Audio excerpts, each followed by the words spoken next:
This episode of the Rainbow Brainskull Hour podcast is brought to you by Short Intros. With Short Intros, you can get to the actual content part of your content without the garbage part. My guest today is the one and only Kerri Lendo. Hit it! Welcome to the Rainbow Brainskull Hour. You're gonna have a good real time today. Every week there's a new guest, so that you'll learn something new. 'Cause that's all that we're here to do. How does it sound to you? Here, I'll check. Do you sound loud enough to yourself? Do I sound a little weird. Do you sound echoey? Like a robot? What about now? Now I sound kind of the same thing. Kind of the same, still but echoey? I can hear it better, though. Okay. Maybe in real life I sound like a robot, and I did not realize it. It does cut it out a little bit. It does make you sound a little bit robot-y, and I think that you'll adjust to it, and the listeners will adjust to it. I mean, I kind of sound better as a robot, so... Yeah, I think we're all headed that way anyway, so why not be a pioneer and sound like a robot first? But everyone I've had on here, which is why I want to replace these mics, says that they sound a little bit tin canny, but the thing about podcast is that people only notice sound quality when it's really bad. They don't notice it when it's really good. Yeah. So as long as you're just above absolute worst hiss garbage mode, then you're in good shape. So welcome to the pod. Thank you. Kerri Lendo is with me right now. We go right into it because I didn't tell you that part. I didn't prepare you to just go right into it. You seemed in a different mode than you normally talk to me, so I figured. Did I amp it up a little bit?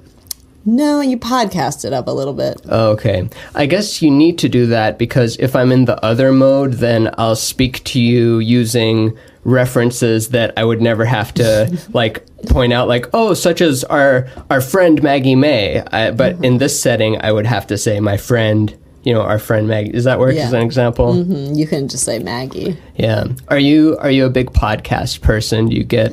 I've recently become a bigger when I worked a 9 to 5, I would listen to some podcasts all day. And then I kind of just stopped. I didn't have a smartphone for a long time, so I'd have to be at my computer. I couldn't drive and listen to them. Intentionally got rid of the smartphone? When I came here a year ago, I kind of had to. Although I did do 6 months in LA without a smartphone. Why did you have to? The roads. Well, I just figured in terms of getting around, even though I did do 6 months without a smartphone, just looking at the map before I left the house, but it made sense. And I felt like I needed my email and stuff more because I was... Yeah, we're all dependent on it now. Life. Yeah. We are all robots right now. Mm-hmm. Do you feel okay about that? I do. It's so weird though that a year ago I wasn't a robot. I was walking around without my phone. Had to wait till I got home to connect. Being a 90s human being. Yeah, it was great. Yeah. I miss being a 90s human being, and you get a lot of it out of, or not you get a lot of it, a lot of the reason 90s sitcoms still hold up isn't because of the jokes or the characters. I think it's a lot of nostalgia. I'm going to have to disagree on that. Really? The jokes and the characters? What sitcoms do you like a lot? Now or from... 90s. Only 90s. Good question. My friend Daniel Webb and I... Daniel was just here yesterday. Yeah. Okay. Yeah, the friend. There you go. I set it up. We were just talking about Designing Women, how we want to go rewatch it. I don't know what that is. Yeah. Oh, it was early 90s. Delta Burke, kind of. Is it about a fashion designer? I can barely remember the premise. There are a bunch of Southern ladies living in a house. Elon Musk person designing an actual woman. Do you remember A Small Wonder? The show with the little girl that's a robot and says, wow? Yeah, now I'm trying to think of my favorite. I'm sure I'm forgetting my favorite sitcom. It doesn't matter. It's a stupid question anyway. I forget. So I've just started this thing. You're one of my... you're in the first 10 guests. You're in the single digits of the guests. Isn't that a lot of pressure? And a lot of honor, too? It's a lot of honor. I don't feel the pressure because I feel like if I was guest 30, there'd be more pressure because you'd have a rhythm. Yeah, it'd be part of something. Yeah. No, it's so casual and loose right now that it's amazing that it even stays together and it doesn't just dissipate into the air, that it stays into its own waveform. But that's the beauty of a podcast. Yeah, but I like it. I like lots of podcasts, and I like listening to stuff while... I've been riding the bus recently, so I've been listening to a lot more podcasts. You say you don't have a 9 to 5 anymore? What do you do now? I haven't had one in a while, not to brag. I do a lot of stuff. I sell vintage on Etsy. Shout out to Kerri Lendo Vintage. I hate that name. Kerri Lendo Vintage. Why do you hate it? It's your name, plus I vintage. know. I just couldn't think of a name for a clothing business. They were like all taken. Is it K.Lendo or Clendo, the way I pronounce it? It's Clendo, actually. It was just my name because I'm like, oh, I'll just make it Kerri Lendo. So if someone's Googling me for something else, they'd find it. But then I decided, I don't know why I changed it. And you can only change it once. Oh, I didn't know that. Yeah, on Etsy. I have an Etsy account, but it was too much... You know, like with each platform, you have to take images their way. It has to be a certain dimension or a certain size or not too big. And it just gets exhausting resizing everything to put it on Society6, Etsy, Pinterest, Redbubble. Yeah. There's so many of those things. Same with the video stuff. Like Twitter only takes a certain dot something. It's not... Yeah, it's annoying. Yeah, it's not QuickTime. It is first world problems, but it's also not because it's... No, okay, it is completely first world problems, but just so much of the work we have to do is running these little errands on a browser and clicking on the things and entering the words it wants and the picture it wants, at least in the professions we've chosen. Yeah. So, I don't know, how are you liking that whole...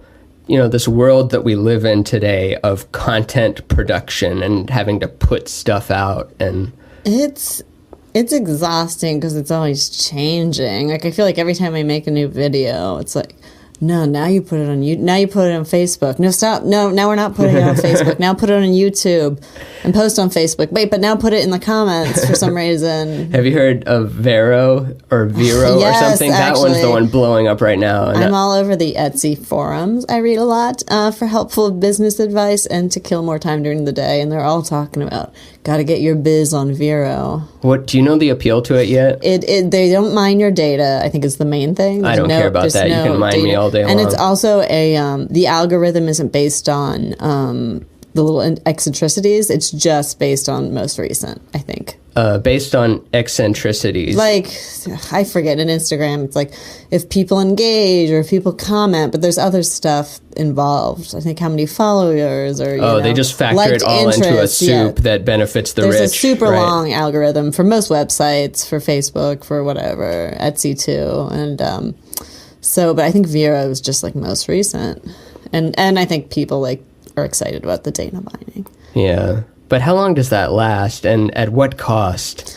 Yeah, I mean, I think some of the algorithms are good in terms of I do want to see content I like, but then I also don't want to see advertisements for a T-shirt that says, "I'm a Pennsylvania girl who lived in Texas who now lives in California." I guess I don't mind it. They get so specific. I kind of enjoy them. Would you like that shirt? I mean, it's describing you, but... Yeah, I guess I've never... if you ever click on them, I clicked on a Ben & Jerry's one once, and now it's just all ice cream all the time advertisements, which is bad because then I want to go buy ice cream all the time. I like it that. works, but I don't want to be eating ice cream all the time. I get mattress stuff a lot. I don't know why I get so many mattress ads. I never talk about mattresses or even being tired. Because you have a podcast. They're a big mattress. No, this is before that. Unless they sensed it based on how I behaved. Yes, your algorithm, what you posted, your comic, you've been doing... they figured you out before you did. Yeah, they sure did. They said on Facebook they can figure out if someone's going to commit suicide. Really? Or they have one, or if you're more likely to commit suicide. And they sent you messages. I heard on NPR today. Are they wrong often, where they burst down someone's door and they're like, no, I'm just having a bad day. I wasn't serious. They only burst down your internet door, so it's not us. I don't really care that much about data mining stuff. I might be a bad person or something, but I come from the philosophy that it's a wrap. The technology won. We're not getting less technological as time goes on. There's no turning back. Yeah, and have you seen that video where they take Jordan Peele's audio for like 20 seconds and then they made him say a sentence that he never said? So there's Photoshop that recreates people's voices. Like you could take everything we've talked about up until now, like my voice, and then recreate that voice. So it's kind of relaxing, and because now if you say something bad, it's like, I didn't say that. Someone could have faked that easily. You're just waiting for technology to give you a scapegoat. Yeah, and I don't even have skeletons, I don't think. But that's what someone who doesn't have skeletons would say, of course. Yeah. But I come on, I don't. I'm too busy doing nothing to do something. Sometimes I get really mad about data mining, and sometimes I don't care. Like, I sign up for a bunch of contests online. Yeah, you were just talking about...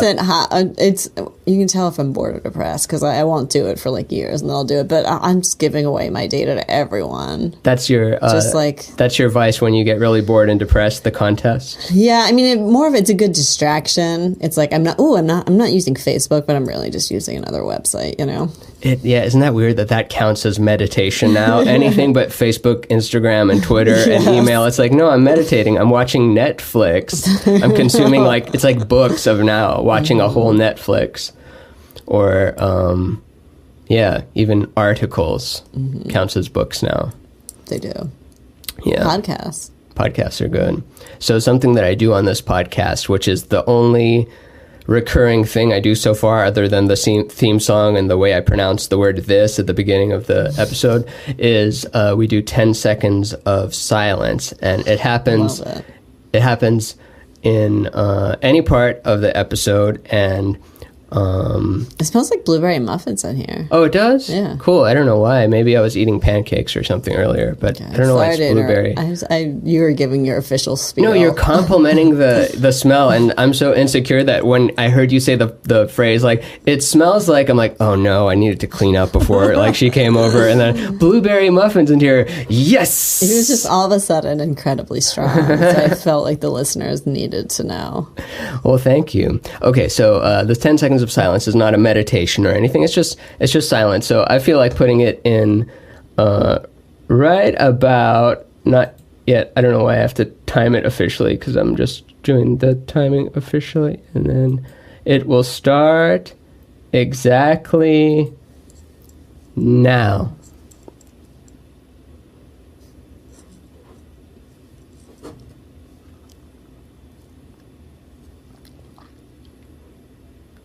That was great. All right, I took a sip during it. That's disgusting. No, do you know what you were doing? You were plugging your video. If people haven't seen this before, but Kerri Lendo is responsible for the video. People try water for the first time. The huge online 3.4K. That's huge. Video. That's a big hit nowadays. No, like a couple mil. You gotta do a mil or nobody everyone cares. Like any 5-year-old like doing anything can get a mil, but getting somewhere in the thousands and not getting zero or a mil. It's true. It's hard to get not 100, more than 100, but less than 1 million is hard. I've given up on that whole expecting something to get millions now, just because it's so saturated. I'm just so happy to even have like hundreds. I mean, not every day. Sometimes I'm just super complaining and it's not enough. But a lot of times I'm like, I'm just glad even 100 people saw this. That's such a good attitude. I need to remember that. Because it's over. The model of fame that we had as in the 90s, it doesn't exist anymore. You don't want to be famous. You don't want to have...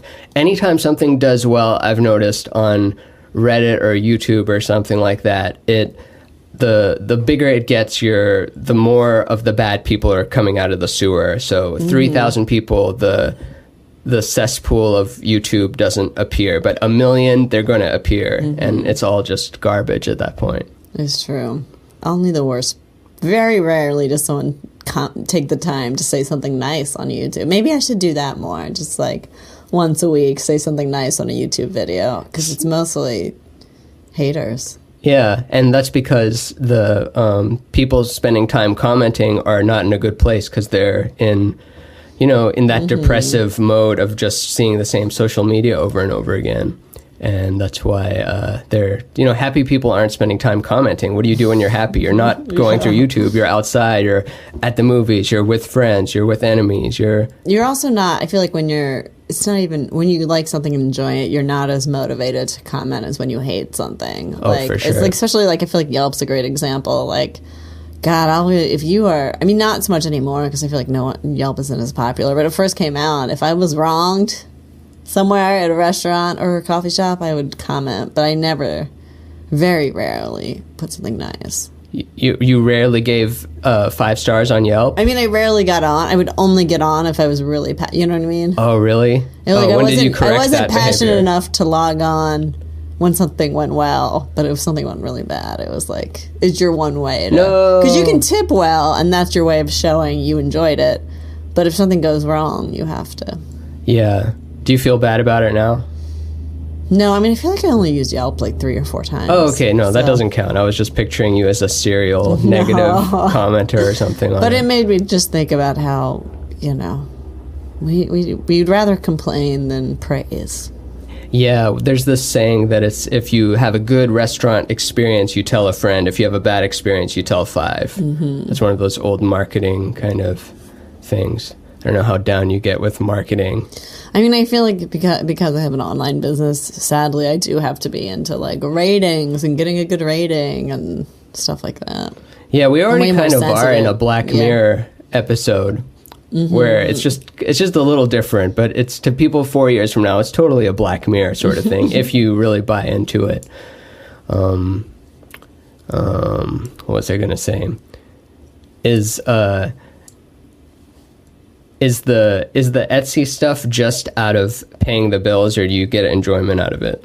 Both. I mean, I think paying the bills, but I love vintage and I love going thrift shopping. So I can go thrift shopping endlessly and count it as doing business. So it's a good distraction from creating, going and walking around at Goodwill or whatever. Goodwill is pretty cool, though. Mm-hmm. Is that your number one? Or I'm guessing that's not your number one. Like filmmaking is probably your number one. Yeah, I mean, any kind of so lame. Any kind of creating is would be my number one. So whether it's writing or filmmaking, why is that lame though? It's just saying I like to create. It's like something that would be on a T-shirt that would be advertised to me on Facebook. Oh, for sure. But then in taking in letting that voice take over, and it's kind of that humble brag thing where someone wants to promote their thing and they're like, you'll catch my big dumb face in this sketch. It's like, yeah, everyone says my big dumb head in this thing. It's the form of humble brag. Yeah. So I don't know. I'm all about like retaking back that it's okay to say things like artist and create. Yeah. And I think it's more of the word create sounds a little too broad. Yeah, it's like if you say as a creator, you're coming off very not humble. It sounds I don't know, it sounds like you're putting yourself on a thing, but we all are content creators now. Not all, but the people. You're on a podcast right now, so you've got to be some kind of a content creator, otherwise why would you agree to be on here unless you like taking part of the content dance? And I don't know, I guess I've just embraced it more over the last few years, realizing that it's not going anywhere and the world isn't going back to the old internet or pre-internet or pre-TV, pre-radio, pre-phone. It's only going more complex. So you can either get really depressed by that or get excited about it, or both, which is what I like to do. Yeah, I think I'm on the both. How did you decide to make your podcast about this? Yeah. I didn't. Like, I just started taping them. People are like, and what is this about? Oh, check it. I came up with the theme by taping a few episodes because I was just putting it off forever. And then I taped a few episodes, and then when I was going to put them up and make the little image for it and putting the Rainbow Brainskull Hour podcast, and then I'm like the description of it, and I'm like, type it out once. It's like I interview comedians, and then you erase all that. It's like I talk to friends, erase all that. It's like, what were the topics that we hit on for those first few episodes consistently without trying? And it ended up being, I talked about creativity a lot, I talked about motivation a lot, and I talked about death a lot, because I don't know, they're intertwined with me. I love creating stuff. I want to do it till I die. And I'm fascinated by the fact that we're here right now and we're not going to be here. We go back into the earth. Our bodies go back into the earth. And it's, we don't know when it happens. And it's still something that's puzzling. Some people have it figured out, or not have it figured out, of course. A lot of people like to think they have it figured out, and a lot of people like to think that it's just a null void, but you can't be aware of not being an awareness. So that one's a kind of a little fallacy. And if I didn't say motivation, it's, how do you conquer those depressive tendencies that you fall into when, I don't know, a lot of us can be very manic. We find a new thing and we love it and we can do it all the time. And then some kind of thing happens. It doesn't go as fast as you like and you get really down. And the alternative doesn't look good either. It's not like, oh, I'm sick of the arts, I'm going into finance. It's like, oh, finance looks even worse. So how do you deal with that is how I came up with the theme. I'm just curious. I mean, I feel like I'm always like, having a podcast sounds fun and a great way to talk to people I've always wanted to talk to, but I never had an idea for what, That's, have you read The War of Art? No. The War, I said it in such a pretentious way, but whatever, I'm a pretentious fellow.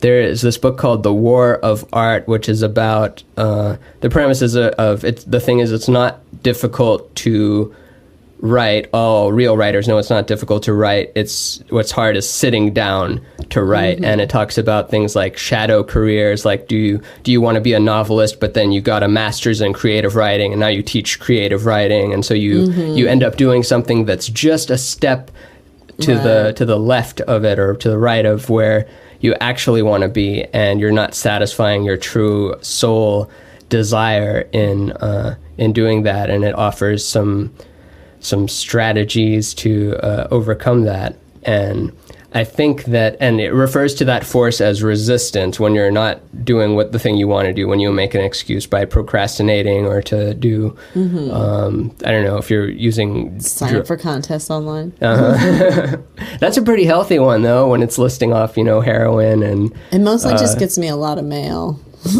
Like physical mail? Yeah. Nothing wrong with that. Tennessee Tourism Board or whatever. Free stuff? One time, so this is the thing, it doesn't really pay off. Only one time did I win, and I got just second place or whatever, and I got like a tote bag and a travel guide to Iceland. So, and a really nice pen, though. You could do a podcast about that. And I know I'm just saying it because you just brought that one up, but I don't think coming up with a theme is hard if that's really your roadblock, or if there's just things you'd rather do than, talk to people. I think there's multiple roadblocks. One, I don't really live anywhere yet. Oh, you're crashing around? Yeah. Pete Holmes is crashing? Or HBO's Judd Apatow's Pete Holmes is crashing with Pete Holmes? Yeah. It's like Pete Holmes crashing, but with less success in it. I thought you lived with your sister, or I just made that up because you have a sister. I do, but I'm just like crashing on our couch style. I'm doing a lot of dog sitting. I'm looking for a place now. Oh, gotcha. So if anyone knows a place in the Los Angeles area where you can house a Kerri Lendo by the time this... In a couple months. Well, yeah, so this is good. So listen to this podcast, wait a month, then message me. Yeah, exactly 1 month from whenever this goes up, which I like to put it up as soon as I can export it and I don't screw it up. Sometimes I'll export it and it takes an hour to export and there's just something wrong with the sound. There's like a click or something and I have to redo the whole thing, and I'll spend... So not to discourage you from wanting to do that, but so your roadblock is you don't have a place, so you don't want to just have people on the couch or something. Well, there's a lot of holdups. There's like things I should do, like find a place before I start a new project, or like finish other projects. Okay, yeah. In that case, no, that is. I think I want to maybe do one about ghosts. Do you believe? Or you want to find out whether you believe or not? I don't think I believe. I mostly don't believe. I've got a science background, so it really doesn't make sense. But then there's a part of me that loves a good ghost story. Like, I'd love to interview people who say they've seen Do you consider yourself pretty, like, materialist agnostic type, or I think no so, box? but I also feel like you can be a scientist and believe in something else, because there's no science to, you can keep going, this, came from the Big Bang, but there's still what was before to make something. Oh, so I yeah. think there's still room to be a materialist and a scientist and believe in something. Oh, for sure, because the Big Bang, when it shows that diagram in the textbooks of a guy blowing up, the universe model of the Big Bang is a balloon with galaxies or like pennies glued to the balloon, and then the guy is blowing into the balloon and then it expands. And it's showing a picture of a guy blowing into the balloon. So in that, what was it, the Nassim Haramein holofractal talk, he likes to always bring up that, wait, if that's the model of the universe, where's the equation that represents who's this guy? And then points to the guy blowing into the balloon. Because without that other force coming into it, like your lungs have to contract for you to be blowing out. So maybe there's a completely opposite universe on the other side of it, like hourglass style or something like that. Yes. But science is good. I'm not ever I'm always afraid of coming off as like something anti-science, but the only thing I'm ever anti as is a set model of like that's the way it is, and we don't know deeper. It's like I'm always interested in, well, what's beyond that, and does consciousness play a role in physical matter? And it's kind of proven that not kind of proven, it's shown that mind does affect matter, not to the extent of like, oh, then I can think it and then anything in the world happens, but mind totally affects matter. That's given now. Yeah, I believe in, I like to dabble and read about tarot and psychics and ghosts and all those. How deep do you get into tarot? Not super. I have a friend, Rob, who reads tarot, and I feel like he's super good at it. And I'll make him read for me. But he's more of like a advice style, It's more of a layout where if this happens, here's what you can do to avoid this, or here's some advice because this is the path it looks like you're heading. But then if you do this is the path you'll go on. Oh, okay. So it's not so much as like your future. It's more of just like. I do yearly readings with him, and it's fun to go and look back. Just yearly? We're more than yearly, and then whatever. I feel you. Okay, yeah, crisis, like you celebrate New Year's, but not necessarily that's the only time you celebrate. Yes. I'm still learning about it. My first time I even learned what a tarot card was in some gift store, I think in New Orleans, and my mom likes turquoise, like the rock, the jewelry thing. Yeah, that's one of my big sellers on Etsy. Hell yeah, maybe I'll get some for mom for birthdays coming up.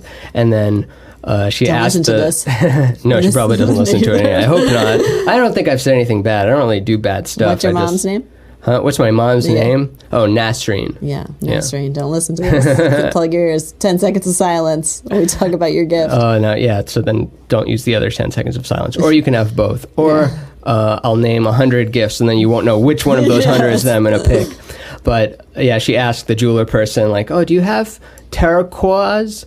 And then, like, just the way she, I think, pronounced it in that moment, they, like, came back with a box, and she's like, is it in the box? And then she saw the cards, and it's like, is That's it pictures of it on the cards? And she, like, couldn't put together what was going on. And then eventually it's like, oh, they're, like, which card thing? But I love the art on tarot, too. There's some great decks out there. Yeah, there's a is. Texas deck or Western deck that's amazing. And it's the same suits. Yes, it's the same suits and the same kind of pictures, but they're done stylized. And some of them can get really expensive too. I was just looking online. Somebody was selling. There was like a 007 James Bond one from the 60s or 70s. Oh, interesting. So it goes from one back. of the movies. I can't remember which movie it is, but there's like a psychic and a tarot reader in it. So they put out a promotional deck. So it's like James Bond artwork and the same suits. Ooh, I wonder if it's the New Orleans one. I don't even remember it might now. be. Yeah, which one is I get them all that? confused. Yeah, I used to have them. I used to have the VHS, and they would just face me every time I watched TV. So I just memorized it all, and I prided myself on, like, no, Goldfinger isn't the first one. Dr. No is the first one, even though on that episode of Letterman they said Goldfinger was the, like, I would, do you ever do that? Yeah. Or am I just, Yes, I know what you mean. yeah, pride in trivia, Yes, where exactly. it really doesn't matter anymore because the smartphone changed changed the game. Who cares who the second president was? George Lincoln. Have you ever tried to do the thing where, like, we're not going to look at a smartphone, we're just going to figure it out? Yeah, we when Daniel, our friend Daniel Rugweb, was on the episode before, we couldn't figure out who Renoir was, the painter, and I'm like, was he the guy with this style? And I'm like, let's look it up. He's like, no, let's not look it up. We're going to just make people mad listening to it. So tarot is pretty spooky sometimes. It's matched up. Sometimes it's been dead wrong and the thing it says doesn't happen. It's like, watch out for betrayal in the next month. And I mean, it doesn't spell it out like that, but when you're reading up on it, according to the cat tarot deck that we don't have, because, I don't know, it's private or something. No, there's no such thing as the cat tarot deck. And it warned us of betrayal coming up in the month, and then never actually happened. I think you should normally, I mean, I think it depends on your reader, but some people can be a lot vaguer in their reading, so it won't be betrayal. It'll be like something more vague, like something you thought you knew you didn't know or something, and it's easy to talk yourself into whatever. What about channelers? Have you ever seen channelers? What do you make of that? What is that? That's when someone is claiming that non-physical beings are sending them messages, and then they're recounting it. Sometimes it's they're clairaudient, so they don't see stuff, but they hear it. There's one guy, Paul Selig, who does it, and is he talk to the dead people or no? This is like alien beings. No, they're dead people. Oh yeah, yes, and I'm familiar with that. What's another one? The law of attraction lady type things. Yeah, or no, they don't even do the seance. But it's more just modern. it's just going through them. It's just the one that's like I'm seeing a bee. Is there someone with a bee in your family? Yeah. There was the way they ask such vague questions makes me feel fake to me. Oh, okay. We're thinking of different ones, because those ones where they're trying to do it as a parlor trick, and like anyone from the audience, but and the other guy might be a parlor trick too, but the ones that don't really do it personal family style, like they want to say it's okay and stop worrying about the money and that kind of thing. Not those ones, the ones that say like, remember you are light, you know who you are, you remember why you came here to serve, like the top level hippy-dippy positive message style, which my opinion on them is even if they are making it up, the stuff they're saying is so cool and helpful that I don't care if they're a con. That's how I feel with some tarot readings, especially some of them I get. It's more of like bringing out your insecurities, because someone will be like, if you get a card and it's like, whatever, something creative is going to change, and then you start to talk about what you're worried about, and so it's more of like an actualization of like your thoughts that you haven't really wanted to admit.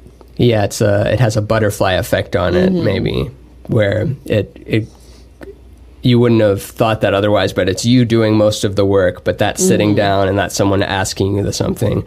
I haven't been to therapy before, but I think therapy is they mainly listen, right? Do you go to therapy? Do you use therapy? But I do feel like I use the tarot as my therapy sometimes. I don't do it very often, a few times a year, but I don't go to therapy. I'm sure I will one day, though. Have you heard, I think it's Emily Heller's joke about therapy? If you're wondering whether you should go to therapy, tell your friends that you're going to therapy and see their reaction, and that should tell you everything about whether you need to go or not.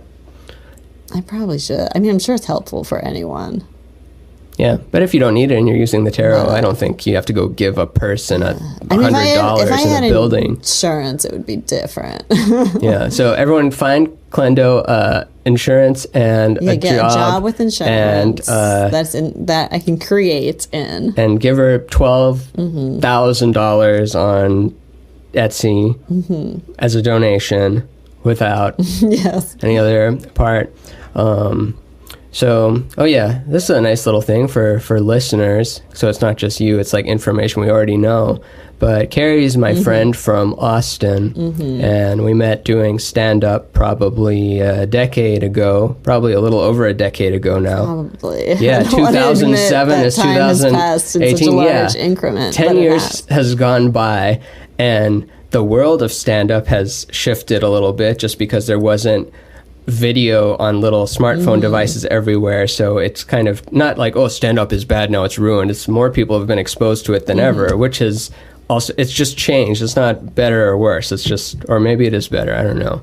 Have you ever seen the documentary We Live in Public? No, is it good? You would like it, I think. Yes, it's kind of about some of the first people who like thought of the internet and streaming and stuff, but like technology wasn't there yet, so they had this like product that was super slow. And do you think I'd like it because I'm a technologist? But then it also goes towards the end. I mean, it's a little inconsistent, but it goes kind of into the philosophy. And the most interesting part, well, there's a lot of interesting parts, but the whole like there's no turning back element kind of thing. But I think you'd like it. Oh yeah, if it's. Normally, I hear so much negative, future talk, and it's, the end times and technology is bad, and it is, and I actually contribute to that a lot, too, in my complaints of phones sometimes. But for the most part, I'm happy that they're here, and I think the future is a better place and worse. It's, what's that? Who said the future is already here, it's just unevenly distributed. So some technology that you've never seen before and would blow your mind is around right now. And also a flip phone would blow the mind of someone in a third world country, which I could name a third world country, such as Thirlwania. Are you pretty big geographically? Not like big, but are you are you good at geography? I'm an idiot. I wouldn't say. I don't know. I mean, it hasn't been tested in a while. Probably bad, but I would like to think I'm probably good. So, like in the middle? I'd like to say I'm in the middle. B minus? Yeah. I want to learn it better, but also I don't need to. The thing is in the phone whenever someone asks me the thing. I'm always, not always, but I'm often thinking of what's coming next, and I don't think it's unlikely that contacts will be the next phase of communication device that we have in us before chips or just reading what our brainwave registers as an identity of you. But I always think about when we have contacts, and then if you're guilty of saying a phrase too often, like I say right on too much, I say dope too much, I'm hoping that the contacts will give a little thesaurus of like what's something I can say other than dope right now or right on.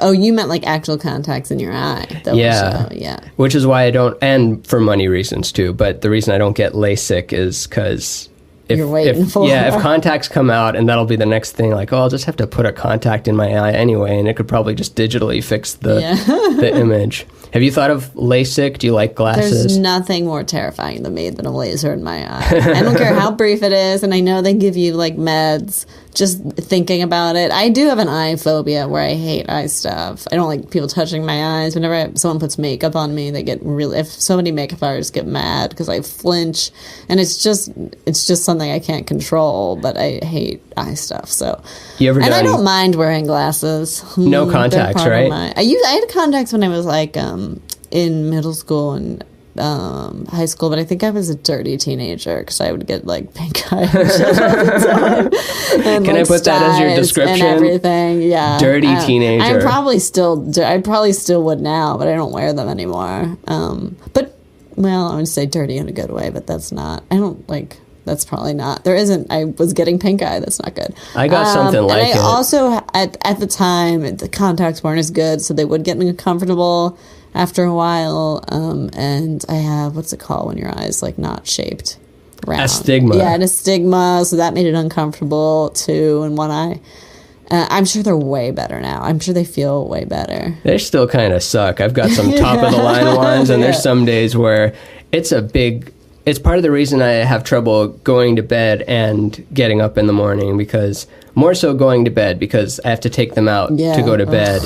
And I don't miss that. So I put going to bed, I put it off by 2 hours. Like when I get the energy to get out of bed, to go to the bathroom, to wash my hands, to get the case, to put it in the thing, then I'll go. But other than that, no. So. And I've been wearing glasses for so long, I don't even realize I'm wearing them, and I can't remember life without them kind of thing. They don't slip off? They slip off, but I just, subconsciously, listeners, I'm moving my hand to my glasses right now in emotion. I just subconsciously fix them. which I'm probably fidgeting more than I need to be. I mean, I definitely am. I do it. I'm like half glasses, half contacts, and I have the thing where you adjust it even when you're not wearing your glasses. It becomes a tick of like if there's a slight itch, you like almost poke yourself in the eye with it. I'm not weird about eyeball stuff that much. I don't know why. I am. It seems like you shouldn't be able to touch the white of your eye, but then... Ooh, I don't even want to look at you kind of put your hand there. Like, anytime it's on TV, I freak out. I have to go in for, like, eye tests because I have such bad vision that it's, like, extreme... You're legally blind? Nearsightedness. But I also have, like, very high blood pressure, and they just have to make sure it's not glaucoma, which it probably is. It's just, like, really big veins in my eyes that I have to get monitored. And I hate doing it. Cannabis is good for glaucoma, right? It is, yes. Would you take it up? Kat Ramzinski offered me to make me a lotion if I ever needed it and didn't want to smoke. Shout out Kat Ramzinski back in Austin, Texas. Oh yeah, I brought up stand-up. And is stand-up something you care about as much, or has it dissipated into different things as time has gone on? I think I care about it as much. Maybe less focused on this is the thing that I'm gonna do professionally. No, I mean I still stress about it. Maybe just in the last year. Maybe it's just being in LA. I'm just like, it's okay if I'm not the best person at stand up. As long as you're second best. As long as I'm exactly number 2 and everyone else is just you and Kevin Hart on the next big billboard. But I've been just writing a lot more, and like if I got a job in writing and could just do stand up, for fun, that'd be awesome. Although if I could get a job at stand up and just do writing for fun, that'd be great too. But I'll always do stand up, even if I'm just the weird 70-year-old woman at the open mic that people don't. That's a better place to be than... But I'd like to make a living off comedy. But it just seems so hard. People have so much... I feel like I'm very inconsistent of when I do well, and I'm trying not to stress out. I'm not, if I never get a TV credit or whatever, there are other jobs I can get in comedy that I find fulfilling. It's not like my only skill in comedy is stand-up. And the TV credit has changed its definition. Oh, God, but I'd still want one. Even if oh, you're still itching, huh? God. Well, why don't you put a tape together? I mean, after you found a place, not right now. I have a tape together. It's more getting people to look at it. Getting people to look at it? Me and the 1 million people in this city trying to get their tape looked at. Have you sent it out? I'm going back to Austin next week. I'm going to try to tape a new one. Actually, I'm going tomorrow, so I'm trying to tape a new, I'll make a new tape. But it's the whole psychological thing if you know you're taping. I wish I could just hire someone to tape my set for a year in disguise so I never knew.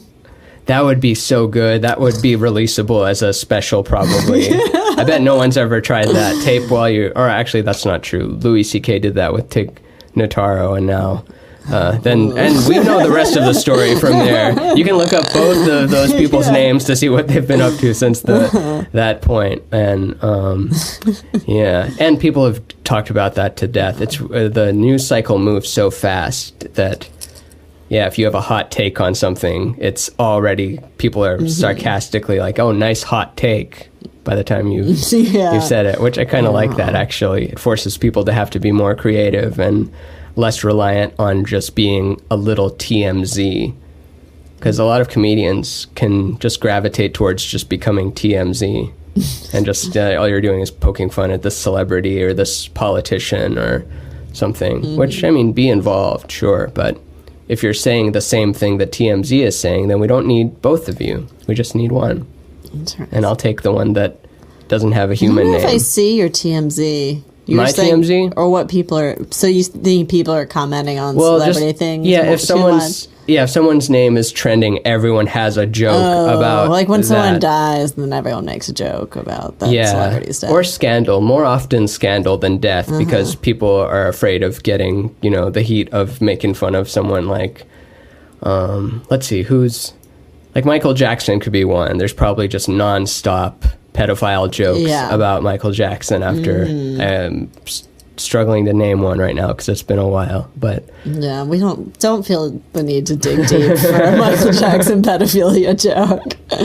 I've gone through the phases of of, you know, I didn't think he did it, then I think he did it, and then I did it, and then now it's like, that latest discovery was kind of... Yeah, latest is like, oh yeah, now it makes sense. And then you're studying the pattern of, you know, abuse and stuff leading other people to abuse, and that's the thing I'm hoping is that the next generation, the same way we look at cigarettes and beating your kids, is going to be looked at the way that we treated the you know, people who screwed up or mentally ill people. Like, hopefully in the future we'll think of them as like, well, yeah, they couldn't help it. So, you know, just more compassion is what I'm trying to say. Yeah. Even though I might not be the source of it, but if the rest of you go first, then I'll come along. There'll be more of a textbook written, like, if people... I mean, I'm hoping people will be more encouraged to talk about what has happened as a child, and therefore they'll be able to watch out for the pattern more, because I feel like we're becoming more open about things like abuse and mental illness, and so 1,000%. break that chain.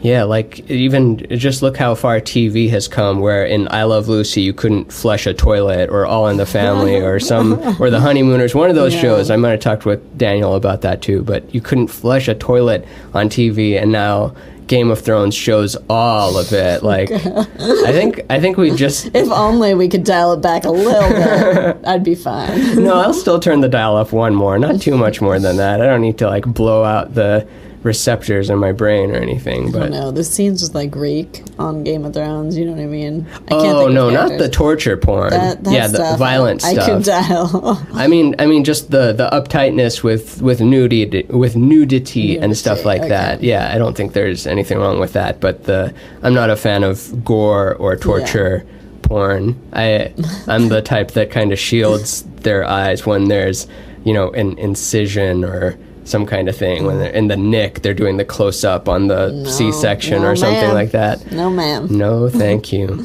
When you went to science school to become a scientist, what kind of, like, you're a chemist, right? Like biochemistry thing? Biochemistry, What was that drive? Did you always like that stuff? Or?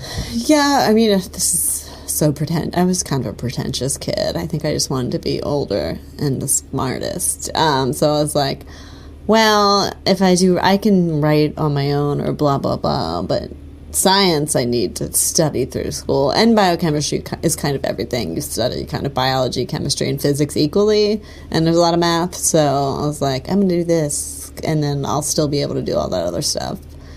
And I think I was interested in maybe being an epidemiologist. Skin doctor? No, the study of like the spread of viruses and stuff like that. Oh, EpiD. What does the epi mean? I don't know. That's why you didn't become that. I've been out of college for a while. Although that's really more of a statistics-based career, which what I was not interested in. I'd read a lot about the spread of AIDS and stuff like that, and was interested in that, and that's kind of what drew me into science. Like reading, and the band played on and stuff, and you know, and I liked science, and I liked trying to find out what happens in your body and in the earth and in the stars and it's matter, odd that we and own keep one. Magnifying and stuff like that. So I mean, I think I was just a little bit of wonder drew me towards science, and then comedy drew me towards almost failing out of college. You started comedy in the middle of college? Kind of. I mean, I was in my school's humor magazine, and I did one. Travesty? No, I went to Penn State. Oh, that's right. You transplanted later. Yes, post-college. Although we had some copies of the Texas Travesty, and I remember us saying that they were one of the better humor magazines. Oh, right on. Because most college humor magazines are pretty bad. Shout out to Travesty from Penn State if they're still... hopefully those are doing all right, because Twitter alone disrupted the Onion and all the places you get little short snippets of humor. Everybody... all of it's become like that. Music, pornography, writing... Everything is like, you don't go to the magazine to get the stuff. No. There's people around. We have tabloids for our friends now, and we're just used to it. And remember how freaky it was to have photos tagged? Like, they're going to tag my photos on Facebook? Or I have to upload more than just my profile? That's like kind of odd. Or when it started auto-tagging, that was the weird thing. Yeah. You're like, it knows that that's a picture of Ramin I'm posting. Yeah. I don't know. I guess I never minded just because It was always like, it felt like we're at the next level when it could recognize photos. What, right now? No, like when Facebook first started like auto tagging, being like, would you like to tag? And it knew all your friends' faces right away. I feel like that felt a little next level with technology. Yeah. It was an uncomfortable step every few months or years. It doesn't, I don't know if we've just acclimated and gotten numb, but I mean, it's probably that. It doesn't seem like there's been a big shift since that, like, okay, now we're forcing you to have your phone number public, or now we're forcing you to have other example thing. I don't want to give them any ideas. They did have a post recently about their face recog technology being updated almost as a kind of preemptive damage control, but I don't remember what that is. It might just be like my ego, though, because I remember I was so excited when there was even like my name was on a website for the X-Wing versus TIE Fighter game. Like, I joined a squadron back in old school internet in the mid 90s, and then they posted my name on a website, and I was like, no way, it's me, I'm on there. And now everyone's on. I know. I think when I first had my first IMDb entry, it was like, it's official now. And now it's like, I can't afford to have my photo on there. You have to pay to have your photo on there? You need to upgrade to pro or have a manager or somebody who will pay for that. Oh, it's all a junk. big con. Yeah. Like not headshots aren't a con, but like acting classes are not a con, but it's preying on people, but they offer a good service. I mean, I've taken an acting course before, and it's same good. with improv. It's like, well, this is, you're paying, but you're getting something. But yeah, like then you keep paying. I wonder how mean they'll be to you. Like, be like, no, sorry, you ain't got a kid, or they'll just be like, well, no, maybe it would be better if you. But then it's not a school if you just say you ain't got a kid. Don't come to my school. The Rainbow Brainskull School of You Don't Got a Kid. I am so calling it that. You can be an adjunct professor of people at schools were allowed to bioestimology. just say, you don't got a kid? What if who? At religious schools? No, schools in general. You don't got a kid? Just in general, people. I remember a teacher called another person a kid stupid in my class in Canada, and then got in trouble, but he wasn't fired or anything. But I think the result was that teachers lost their penises in my school. They were fine. Did they really? Not at the school. Their son went to a different school, and that school would go on a camping trip, and my school was jealous because we did not go on an overnight elementary school trip. But then that teacher went with that school because his son was in that school anyway, and supposedly he showed his penis in a joking way. Allegedly. Yes. And he was maybe on sabbatical, and it was fine. What's the joke? Just knock, knock, and then... This is all rumors, plus this happened 25 years ago. Yeah, it's past the statute, and it's fiction. Don't worry. I believe I might be remembering it wrong, but how I remembered it was it was just the boys going into the shower, and he said, you want to see what a real man looks like? But I'm absolutely sure that didn't happen, and that's just how I remember it. Yeah, that's a movie line. I don't know which one, probably a ton, but yeah, that's a little too on the nose. But that doesn't happen anymore. Yeah. Or in a good way. Yeah. What's I don't remember hearing anything like that at my school, but I do remember the science teacher saying, no, that's the incorrect answer, Heather, but that's a lovely blue sweater you're wearing. And the tone was that spoke it all, and that kind of became the trope for the next 6 years or whatever. That's so odd. Calling someone stupid seems very damaging. Calling a girl stupid? Yeah, especially in, what was it, 6th grade or 7th grade. Yeah. But sometimes it can if you're the chip on the shoulder type that is like, I'll show them. Like if How often do you think if someone gets really injured, the doctor says, "Oh no, you'll walk again, you'll be fine," and then they actually walk again? It's so much the opposite. Like, you'll never walk again, and you have 6 months to live, and then they become the best pole vaulter in the whole world. Yeah, I feel like doctors are really vague because they're always worried about legal stuff, so they don't ever say. Yeah, I got they really say irritated. a lot of like, we don't know, or we'll have to see kind of thing. I had a ruptured disc in my spine when I was 18, and they wouldn't even give me a window. I'm like, come on, doc, give me a window. Like, I'll sign something saying I can't sue you, but you don't even have, like, you can't give examples of past patients, and then you can let me, like, just figure out that based on those data points. Or like, we can't say, we're sorry. It's like, oh, fuck, the lawyers got you. It's not the doctor's fault. It's the insurance. My family physician, like, quit. Not like quit. He did quit. I need to stop saying like so much. He quit because of the insurance stuff. He loved being a doctor, but he couldn't stand My family doctor, he didn't quit, but he stopped taking insurance. Huh. And that's allowed? It's allowed, yes. He did some weird thing, though. Like, you would just pay him X amount a year, and you could see him as much as you wanted. This is way after I'd moved away and I was an adult. But yes, he also had the same experience of insurance. Interesting. I guess I just don't know what's allowed most of the time. Lawyers know what's allowed. That's all they know. That's weird. Like, yeah, you just walk around all day knowing what you're allowed to do and then exploiting those loopholes that's like, I'm allowed to do this even though it's unethical so I can get a boat. I'm battling a copyright troll right now. Really? For what? Oh, God. A long time ago, I had a blog that it didn't really publicize. It was like a Tumblr. It didn't go anywhere.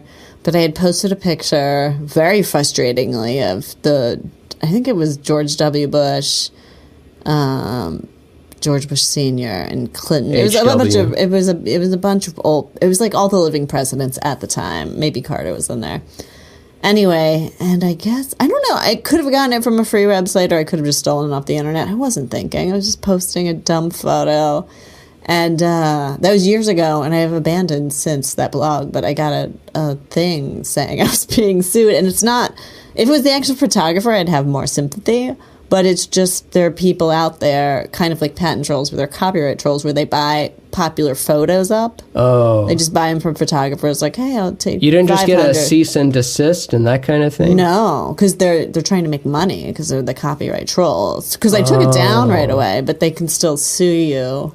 All the information's out there on the web, how long it was up. So he was trying to sue me. Is there a class action sort of banding together of, because I imagine it's not just you getting sued. What they do is they sue a bunch of people individually, and, which isn't really worth the money for them, but it's worth the money because they sued a few people and won, and therefore everyone else is scared and pays their $500 fine without them having to. It was more than $500 was the discount, and then I didn't pay it within a month. So they're like, now we're up to $700. Oh, those I was bastards. like, I'll give you $170, and just trying to play with them. But if I can avoid them for 3 years, and I haven't had an address in a while, so they can't serve me if I don't live anywhere. They were emailing me every month, and they kind of let up. So I'm hoping they will let up. You lost them around a corner. I need to go another 2.5 years, which is just stressful. I might just give up. But they just periodically email me. But yeah, I would, if it was like an artist or someone, or even the photographer, I would maybe be like, let's work out a deal. But it's not. It's just leeches. It's just the leeches. And I was just like, I can't believe someone is like, that's how I'm going to make my money, is attacking. And they just do reverse Google image searches. If Google wasn't around, they'd never be able to find it because it's not a popular blog, but they just take the photos. You can do a reverse Google image search and find any image whenever it's used. And it's weird that you can even own an image. Mm-hmm. But, I mean, yeah, I know some people make their living doing that. And then it's weird to own any sort of art. Yeah. At that point, like a film or song, but just the fact that they could exploit that shouldn't be allowed. Like, the whole point of having a judge is so that a robot doesn't let people get away with unethical stuff, right? So the judge should be able to look at that and be like, no, that's mean. Like, could you face it in trial, or then you'd have to pay for a lawyer? I had to pay for a lawyer, and I think the judge, legally, they have the legal law. The judge just doesn't interpret the laws; he just enforces them. So. Sadly. Well, in my world, a judge can rule in your favor, and those people get People are reasonable. prison. Okay, yeah, Exactly. or they're reasonable. People should be reasonable. What if they're reasonable and I still put them in prison People because it's shouldn't my just be tyrannical able world? to buy up copyrights and do that. Just like, I forget. I haven't listened to This American Life in a while, but the whole patent troll thing, that's like, that should just be illegal, but it's not. It only worked for the podcast case. Yeah. No, if you're not providing value, it shouldn't be allowed to make millions or even hundreds off of that. The photographer should own the copyright. You shouldn't be able to buy up a bunch just to sue people. Yeah. Also, but I guess we shouldn't have to make laws against people being jerk faces, but... We do. We have to. That's why there's any laws. Sadly, we do. There would be how no about laws. not make... If you're smart enough to, like, do this whole con scan, you should... This guy should be... He's a lawyer. He should probably be smart enough to, think of another, more ethical way to make money. Being a lawyer, there's a million ways to make money. This can't be the most lucrative. Maybe these are the worst lawyers on the planet, It's and that's the true. last straw that they could grab. I want to interview this guy. I really want to pick his brain. I mean, who knows? Maybe he's dying of a disease and needs money. Probably not, though. Why not just die, though? Come on, get out of here. Wouldn't you rather just, like, die with dignity than have shame? Yeah, I'm trying to think of a way to justify it, and I can't. I don't know. But who you knows? just love like, money. You must just love money. Yeah, and I don't know what it's like to be one of those just worthless people whose their whole existence is so dreary and just maybe they've gotten no love their whole life and it's been a pure struggle from day one of existence, at least internally, and they're dumb too, and they're ugly and they smell bad, unlike the blueberry muffin place that this place is. And they take it out on the world. They get pleasure from... Or it's something as simple like, if your amygdala is just a little bit smaller, you're a sociopath and you don't care if you hurt people? Yeah, I guess so. Maybe it's that. I guess it's, better than them trying to become president or something. They do sometimes. I hope, though. I hope they don't listen to this podcast and come after me. Don't worry, no one listens to this podcast. That's a normal joke. Actually, a lot of people listen to this podcast, and I thank you, the listeners, for their listening. But those people, I feel like the people who listen would be on my side. I don't even know the guy's name. He hasn't emailed me in a while. Fingers crossed I can go another 2.5 years and not pay this. It might have been a few thousand. It was more than like I could pay. Oh, okay. I feel like it wasn't like 100 or like, not to brag, 700. But I'm not gonna pay it. Good. I'd rather pay a court and a lawyer, a different ethical lawyer. Yeah, or a tow truck driver or a tow. It's so boring though, and whenever I try to bring it up on stage, and it's so boring to talk about being sued. Oh, you haven't found the punches in it yet? I haven't found the punches yet. Mostly it's just me asking if anyone's a lawyer in the audience who can give me advice, because I've been going off the internet advice that if I can avoid them for 3 years. It's the money version of, fine. so I'm single. Yeah. Yeah, that's a lot of... so I'm being sued. Wink. So I'm single and I'm being sued and I need another set after this one because it's the only set I booked this month. Well, it's about wrap-up time. Do you have any closing thoughts before you are completely I'm surprised we didn't wiped away talk from... about death more, but I guess Oh that's no, a let's good stay thing. on a little bit. So we did talk about death a little bit, and you described like the Big Bang and the stuff before it. Do you hold in your deepest, most embarrassing places in your heart any type of thing that occurs after you leave your body? Do you think about that a lot? I think about that a lot. Shout out to Catholicism at an early age, making me think about the afterlife way too. I mean, scientifically, it's really hard for me to think there's anything other than just nothing. But then, I try really hard. Like, I love like little coincidences and stuff. You're like, there must be a power beyond. So, synchronicities, yeah. Beyond coincidence. And coincidence can sometimes... And like love. I think love's a good one where you're like, I can't explain this. It's magical. Well, this guy Tom Campbell describes, the simulation model of the universe and describes it as, a dynamic between entropy and love. And love is simply the absence of fear, and it's not like fear and love. Fear is what is surrounding the love, which is just always there. It's eternal. And to be love is to see other as yourself rather than being a separate entity from it. So if you see something as, an extension of you, as it's one thing, the wholeness, that's being love, and seeing it as separate, as a different thing, and I need to sustain this one and that one has to go away, that's fear. So if you're a fear-based consciousness, that leads to more entropy in the universe, less information, less organization. And then a love-based universe evolves towards higher and higher organization, kind of like what our cells did, like 60 trillion cells or whatever to make a human being. And after then that man blew up that balloon, yeah, the Big Bang going. Yeah, and so he's an interesting guy to listen to. I like to find the intersection of hard science with it leading to the woo-woo. So it's a seamless transition, not like a dogma of like, it's all love, man. It's like, you got to describe how it's love. Like, tell me each step with like, backing it up each way. And then if you follow that path, you end up nowadays, if you look, like maybe it wasn't that way because we were pushing against religion. Religion had hold of everything, and then so we became materialist science, and then that created its own dogma of there's just, it's random, there's no purpose, but it looks like a very organized universe out there, especially if you look all the way in or all the way That's ridiculous. Out. I just listened to the Heaven's Gate podcast, and they have their exit interviews, I'm doing quotation marks, about right before they, took the barbiturates and vodka to kill themselves, and they're all so happy and sort of jealous to just like be happy and ready for death. I mean, I don't think I could ever be that ignorant, and there's probably a part of them they were suppressing that was actually afraid.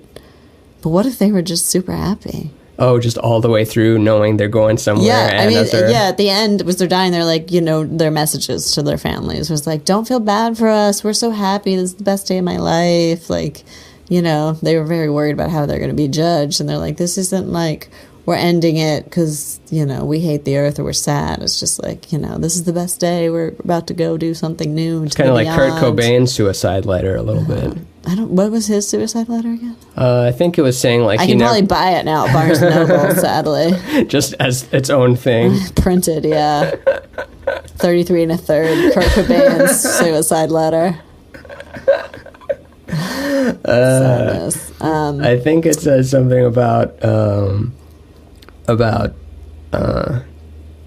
I mean, I could look it up right now, but from my memory, it's that he never really enjoyed performing the way that, Freddie Mercury or those guys like really got something out of it, and he gets nothing from it, and then I love you, I love you, I love you, I love you to Francis and Courtney, which I haven't gone down that rabbit hole of the conspiracy of all the thing yet. I think I just read the letter once, but it was basically what I'm trying to say, it was not like be sad for me. It was more like, no, I'm stoked to be doing this. That's what I think. I don't want to say I'm jealous of people who commit a happy suicide, but it was an interesting like thought about it. Like, oh, that would be nice if I didn't care about death at all. I just believed I was going somewhere super cool. Like, kind of jealous of the super religious that can convince themselves that heaven could actually be real. You know what Sadhguru says? Sadhguru says, do you have any proof that you're not in heaven right now and you're not screwing it up? And that was the kind of the take of the podcast was like, is the spaceship taking you to aliens anything crazier than a heaven and a hell where people go to burn in fire or people go and hang out with angels? Yeah. People don't kill themselves to get into heaven, but well, some might think if they allowed that. Yeah, they people just probably accept, would. Yeah, like if forgive religion sins. said so, it was fine. What is the crap? I just slipped my mind, but whatever. It's gone. I got to be in the present moment and forget the thought that's gone. What do you think about in terms of when we die? Well, I know you've probably thought about it in a complex way. I have a whole little book about it, and it could be like in the book I describe it as there's either nothing or there's heaven or there's hell or you reincarnate as something or it's a dream. And I've died a lot in dreams. It's pretty recurring. Not every night, but... Is same way most of the time? Not same way all the time, but driving off a highway is very, driving car crash, And I don't experience the crash. I just wake up from it, and then that reality just kind of just sifts away like vapor or gold dust through your fingers. I don't. Someone else said use the gold dust through your fingers thing. I'm trying to always come up with my own visual metaphors, but I end up just biting people, as they refer to it in the hip hop world. You're biting someone's rhymes or their style or something. And it's possible you never experience your own death. Like, so the being behind, your eyes right now, like you just kind of see photons reflected off of me, and then it goes into you and your brain turns it upside down and it plays in the theater of your mind. You don't really know I'm a thing. I could be a program. Everything around you could be a program, but you know that the you as an experiencer is there, what Terence McKenna called the felt presence of immediate experience. So I don't think there's ever an end to the felt presence of immediate experience. I think the you behind the social identity, the physical identity, the astral identity, if you believe that, is an eternal you, kind of in this dance of different form, because that's how it plays and grows and evolves. Otherwise you just have a hydrogen atom just floating there, and what's the fun in just that? It's all right, it's good to build upon that, but the universe seems to be evolving towards more and more complex form. You get just simple stuff, then you get complex molecules, then you get single-celled life, then the life has on a cell, there's only a certain amount of receptors that it can take in stimulus. So it's like, what if us as cells grouped together and then shared each other's stimulus? Then we could be a bigger, cool, more complex being. And then that's what made multicellular organisms like us. And then in that Sapiens book, they describe the reasons that humans are the number one being on this planet, or at least why we've dominated, and maybe not the best, but that's debatable. I think we're the best, but that's why we're number one, is we switched into a more cooperative form. There's no other species that cooperates in as large numbers as us. So I think we're headed towards we're cells in the bigger thing right now, and cells in your body what multiply like millions of times every minute or something. You'd know more about that unless it's been too long from college, but it's doing these it's changing at a crazy rate. Yeah, so like they're dying off and changing, but the whole organism is this is there, and we might not be aware of it right now as we're these little cells, but maybe when we die we gain this awareness of the whole, like, so it shifts up, like as you die as a cell you wake up as the human you, and then you beat that one, and then you wake up as the bigger one, and there's no end to that, because it's a nasty infinity. It goes it's an infinitely amount of infinity, and that makes more sense to me than a chance-based universe of nothing, because then why is there this form in front of us? Like, why is there stuff? Why is there chance, Yeah, I mean, I hope so. Part of me just thinks, though, the mind is just the construct of these cells to work together to survive. And the mind is, dead.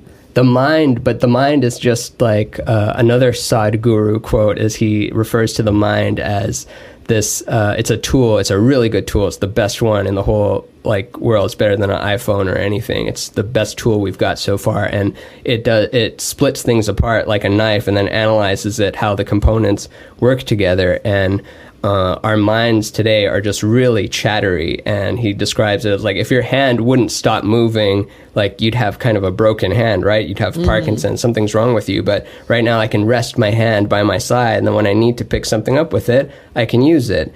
And we're not doing that with our mind. So our mind is just constantly going around. But that's why meditation is getting big, and we need to meditate, because then we're not looking past, we're experiencing past what that tool is, that's constantly taking in subject-object relationships, breaking them down, seeing how it works, trying new things, predicting ways in which danger can come to you so that you can survive that danger, and we can stay in physical form, because physical form allows us to learn better than if it was a dream where it would just go from moment to moment with no solidity to it. Like one moment you're in this room, then you're in another room, and then so you think the cohesion. Main purpose is to learn? Yeah, 100%, 100,000 billion %. We're in a school to learn.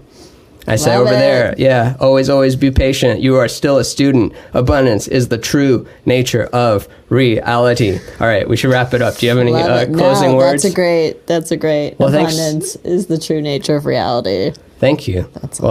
Thanks for coming over here, joining me on the cast, and thanks for having me and talking with me, being my friend. One of my first memories of you is I just bombed really bad at Cap City for some show. I think I was opening for, it might have been when Maria was giving us, not name dropping Maria Bamford, when she like would let the other comics go open. It might have been that one. It might have been a different one. I might just want to talk about Maria. Maybe it wasn't that show, but I thought I ate it pretty hard. And you came and told me that, you know, that was good. That one joke was good. And I was like, yeah, they didn't like it. And you said like, yeah, but they're stupid. Like it's good. And I just always remembered that, even though I forgot what show that was. Yeah. But I remember it was to the stage right part of the back of Cap City. The small room or the big room? The big room. It was big and half full. That have to have contributed to it. That does. Shout out Cap City, Velveeta Room. I'll be there next week. Klendo Vintage on Etsy. Do you like Instagram and Twitter? Yeah, just find her on whatever stuff you want to learn more. Yeah, it's all just Kerri Lendo on all of them. I try to make it uniform. So. Yeah.